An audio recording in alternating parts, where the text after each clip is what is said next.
मेरा नाम है अंबर तबस्सुम शराजी। अब बोलेगा कराची।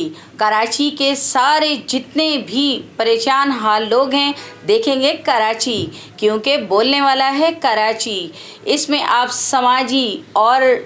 समाजी सकाफ़ती सारी चीज़ों को एक साथ देखेंगे। इसमें हम मसाइल लेंगे गैस के, बिजली के, पानी के। बिल्कुल आप जिस तरह भी चाहेंगे कराची आपकी आवाज़ पे बोलेगा, क्योंकि ये है देखो कराची, बोल कराची।